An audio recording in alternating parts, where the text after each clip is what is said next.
Bueno, ahora veremos el módulo 5, que se trata de sistemas de producción y mejoramiento genético de los camellos sudamericanos domésticos. Yo soy el médico veterinario Horacio Miguel Ruiz, de la provincia de Catamarca, y bueno, empezaremos a tratar el tema de sistemas de producción en la puna y la extrapuna.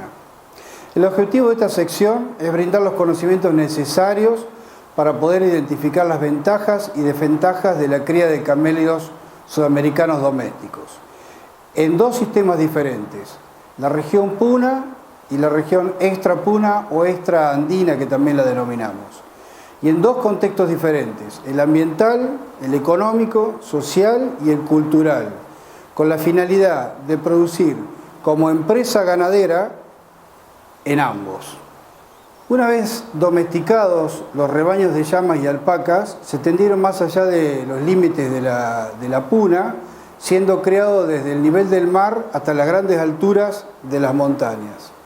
Esta dispersión de camélidos domesticados ocurrió aproximadamente hace unos 3.800 años.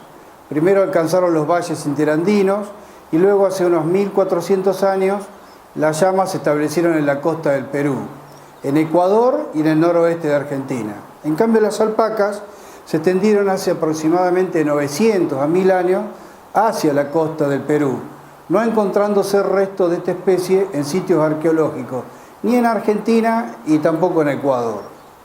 Si bien las llamas poseen adaptaciones específicas en su morfología que se vio en los módulos anteriores, que las hacen aptas para grandes altitudes, no siempre han ocupado ese hábitat. Existen evidencias que demuestran que ocupaban las tierras bajas y fértiles del Río de la Plata en la época del Pleistoceno y también en el litoral peruano en el periodo preincaico. Si tuvieron que vivir solo en la puna fue por razones de supervivencia que ya es sabido. Es difícil, y esto siempre lo digo, imaginarnos hoy los campos con llamas pastando como único ganado y como medio de transporte de carga por senderos y caminos, cuando en el pasado era absolutamente normal. Ahora es posible verlo en algunos lugares de Perú y de Bolivia donde los camélidos abundan, pero en Argentina eso no sucede porque hay otras razas exóticas que están compartiendo hoy con este ganado. El imperio inca se encontraba en su máximo apogeo cuando llegaron los españoles, quienes fueron testigos de la importancia de los camellos sudamericanos en la vida de estos, pues era su alimento, su vestimenta, a partir de la fibra y el cuero, y el más eficaz transporte de carga. También lo era un símbolo religioso, que también lo es hoy para las comunidades originarias, y en el caso de la vicuña, que era y es una de las más finas fibras que hay en el mundo, solo la podían utilizar las castas superiores o los reyes, en este caso.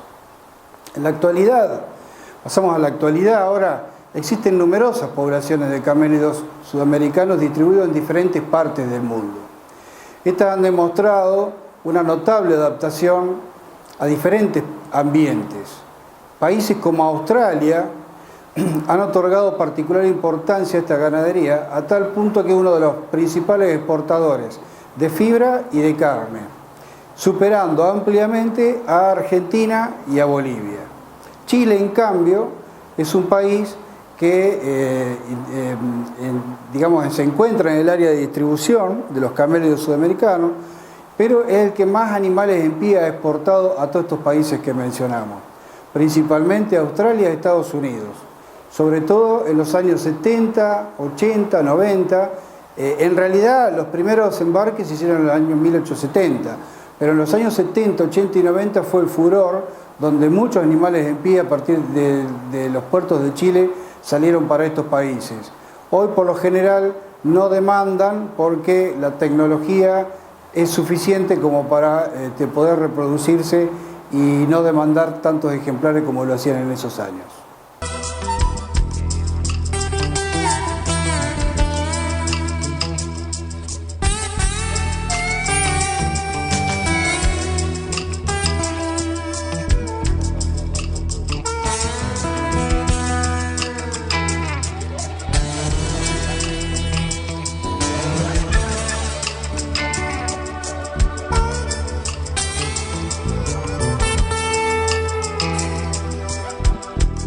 Es importante que todos los que estamos en esta diplomatura tomemos el concepto de ganadería y hablemos de ganadería en camélidos sudamericanos domésticos. Me detengo un instante para llamar a reflexión a todos que nos ocupamos en este tema, porque hace más de 3 siglos que se menosprecia la importancia de llamas y alpacas, a tal punto que el imaginario colectivo no lo considera como una ganadería.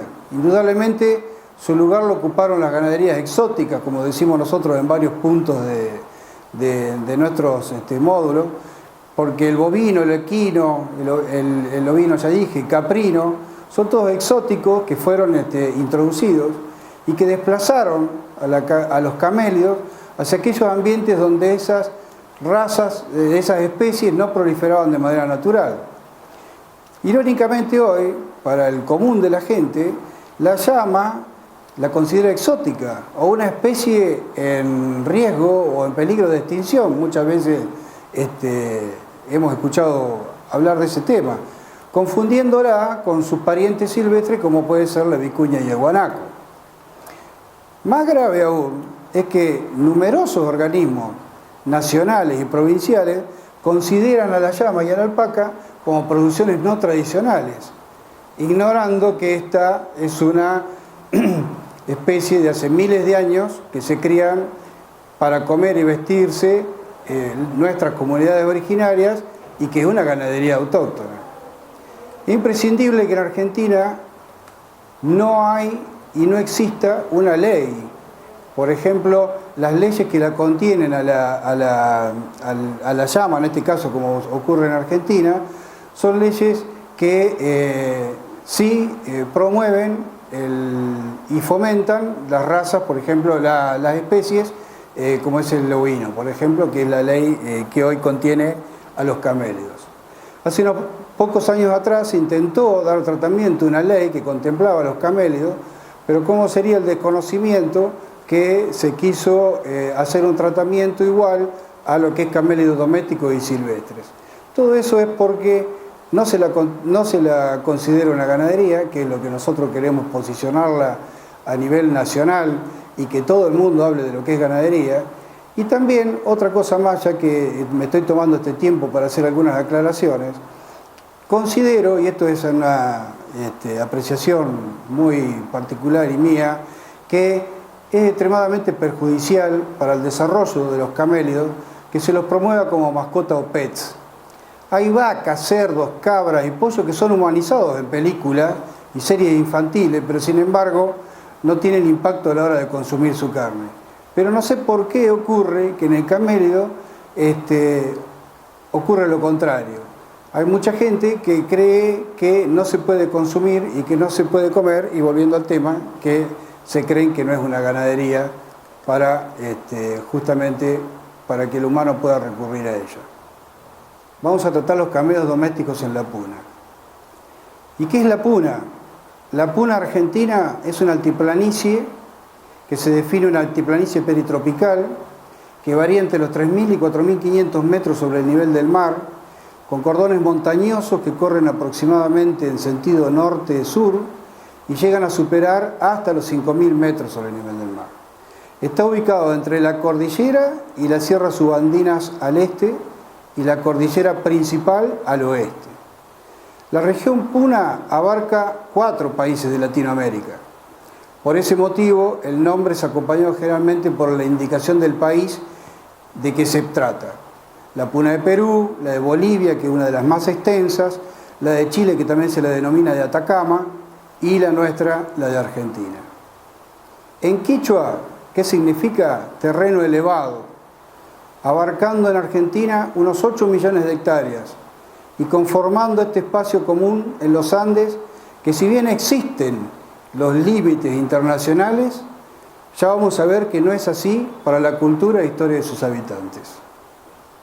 En esta región, que es una gran meseta, predominan ondulaciones y se hallan cuencas endorreicas. Estas cuencas endorreicas son zonas en las cuales el agua no puede drenar, digamos, no tiene una salida fluvial hacia el océano, entonces se forman lagunas y lagos que en su mayoría son alcalinos o salinos. Y también se han formado salares, que hay muchos salares, pero también valles pequeños, oasis, que nosotros en Argentina denominamos vegas, con quebradas estrechas. Esas vegas en otros países son denominados bofedales o humedales. Entre las especies vegetales de la puna hay predominio de xerófilas, que se han adaptado a la escasez del agua o suelos con poca materia orgánica y a un nivel de heliofanía. ¿Qué es la heliofanía? Es el tiempo que dura la exposición al sol. El clima es principalmente continental de altura, con un amplio rango de temperatura a lo largo del día.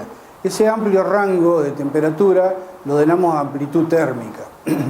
Es una región muy seca, con mucho calor en verano y frío en invierno, pero siempre con esta amplitud térmica. O sea que siempre va a ser frío y mucho frío. Bueno, con la colonización, como dijimos, estos rebaños nativos fueron rápidamente diezmados y desplazados de la costa de los valles interandinos, donde los animales europeos no prosperaban, ¿no es cierto?, como habíamos dicho. Una situación ligada al relegamiento de los camélidos es la generada por la pérdida de los conocimientos, o sea que también se perdió mucho conocimiento adquirido para la cría de estos y ciertas creencias erróneas a su vez fueron introducidas, que se transmitieron a través de generaciones. Por ejemplo, la costumbre de cazar vicuñas o de circular o decir una mala prensa de enfermedades que los colonizadores trajeron y que la inculcaban a las enfermedades propias de la llama. Hay quienes sostienen que no se ha brindado el apoyo económico y técnico necesario comparado con otras especies ganaderas más desarrolladas en el país. Es cierto y se debe a múltiples razones, pero también es verdad que durante muchos años se ha invertido apostando incluso a diferentes tecnologías, instrumentación, aplicación de programas, incluso con la introducción de otras especies que lo único que han logrado es agravar la situación de estos ambientes tan frágiles que veníamos describiendo recién. Se ha llegado al extremo de considerar a la cría, explotación económica de los camélidos, precisamente en Argentina más la llama, como una actividad de subsistencia en la puna. Existen numerosos trabajos publicados y relacionados a este tema, desde propuestas de desarrollo hasta informes solicitados por organismos internacionales, sistematizaciones de actividades ejecutadas, sobre todo en la puna de Jujuy, que es la más poblada y una de las más pobladas, digamos, con más población del habitante andino. Y estas publicaciones, para no estar repitiendo lo mismo, son informes que están a mano y que, bueno, que también los podemos proveer de CEPAL o de la FAO, que reflejan la realidad de las limitaciones que se presentan para producir en todo aspecto. Después de muchos años, son muy pocos los productores insertados en la economía formal, siendo superados ampliamente por la informalidad en sus actividades y ventas.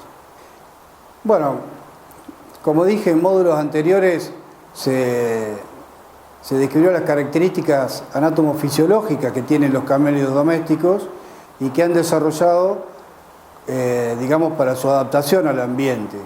Y esto los convierte en únicos para el desarrollo de una ganadería de excelencia en estos ecosistemas si realmente lo trabajáramos como tiene que ser. Pero para que esto suceda es necesario analizar las diferentes limitantes productivas que impiden que se llegue a la máxima expresión de esta producción y ser competitivos en nuevos y mercados exigentes. Vamos a ver un poco las limitantes. Las limitantes en la puna y los valles áridos